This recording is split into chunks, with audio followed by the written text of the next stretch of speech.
धरती पर पाया जाने वाला इकलौता पदार्थ जिसकी रासायनिक बनावट लगभग इंसान के खून की तरह है।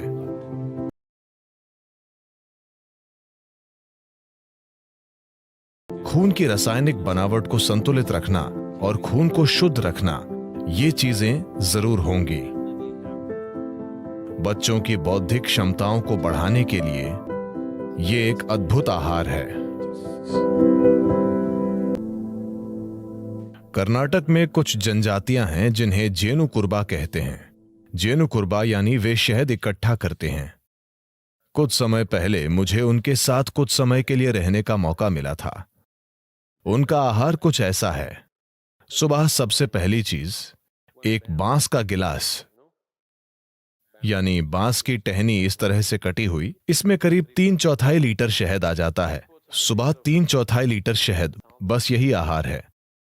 आप सुबह 3/4 लीटर शहद पीते हैं और फिर आप जंगल में चले जाते हैं। एक दिन में आप आसानी से 30 से 40 किलोमीटर चलते हैं और आप कम से कम 50 पेड़ों पर चढ़ते और उतरते हैं, और नीचे ऊपर नीचे, और शाम तक कुछ और नहीं खाते। छत्ते से शहद निकालते वक्त जो भी आपके हाथों में लगता है आप उसे चाट लेते हैं। तो एक दिन में आप लगभग 1-1.5 लीटर से ज्यादा शहद पी रहे हैं। जब आप शाम में वापस आते हैं तो कुछ अनाज होता है, आमतौर पर इसे जोला कहते हैं। ये ज्वार है, ये मक्के जैसा होता है, मक्का या रागी या ऐसा ही कुछ।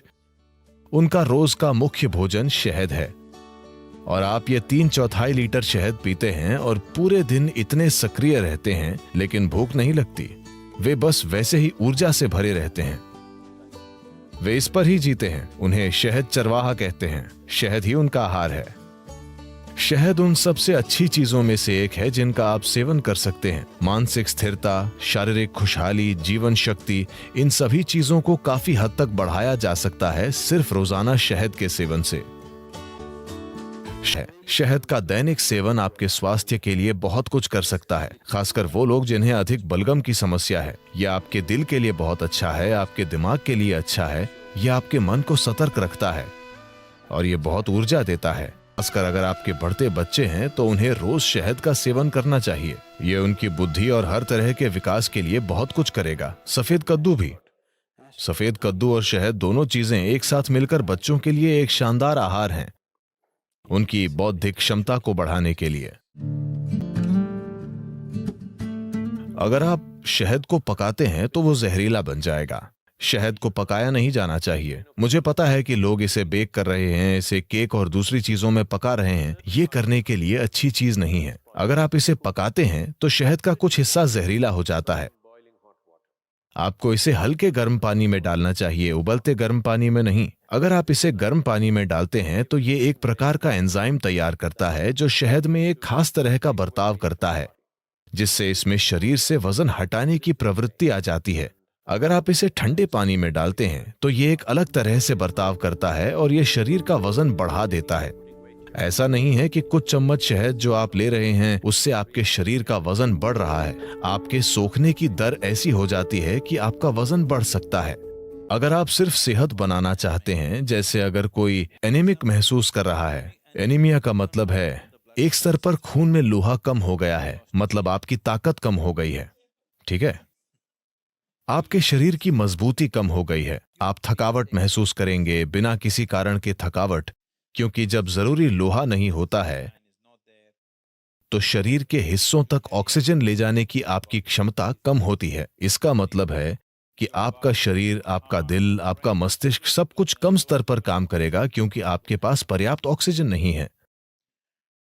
तो इसे ठीक करने के लिए एक आसान चीज यह है कि आप रोजाना गर्म पानी में थोड़ा सा शहद मिलाकर पिएं और आप देखेंगे कि धीरे धीरे आपकी आरबीसी की मात्रा बढ़ जाएगी। अगर खून में ऑक्सीजन ज्यादा है तो अचानक आपको ऊर्जा का विस्फोट महसूस होगा। अचानक सब कुछ सक्रिय है, शरीर की पुनर्जीवन प्रणाली बेहतर है, मृत कोशिकाएं जल्दी जल्दी बदल रही हैं। शरीर में आप जो आलस महसूस करते हैं वो काफी कम है, मन में आप जो आलस महसूस करते हैं वो काफी कम है। तो शहद का सेवन रक्त संचार प्रणाली में एक तरह का संतुलन लाएगा, जो योगाभ्यास करने वालों के लिए बहुत ज्यादा जरूरी है और जो योग अभ्यास करते हैं उनके लिए यह बहुत जरूरी है। और हल्दी से भी ऐसी ही चीजें होती हैं। ये खून को शुद्ध करती है और ये आपकी ऊर्जा में हल्की पारदर्शिता लाती है। हल्दी एक ऐसा पदार्थ है जो न केवल शरीर पर काम करता है, ये ऊर्जा प्रणाली पर भी काम करता है, और शहद भी ऐसा ही है। इसका प्रभाव आपकी ऊर्जा प्रणाली पर भी पड़ता है। शहद आपको अधिक जीवंत बनाता है। हल्दी एक तरह से आपको शांत करती है और आपको सहज रखती है। सुबह आप थोड़ा सा शहद, नीम और हल्दी लेते हैं, तो नीम और हल्दी का सेवन थोड़े से शहद वाले पानी के साथ, इसमें शहद बहुत कम होना चाहिए, थोड़े से शहद वाला पानी, इन सभी का साथ में सेवन करना सिस्टम को साफ करने का एक अच्छा तरीका है।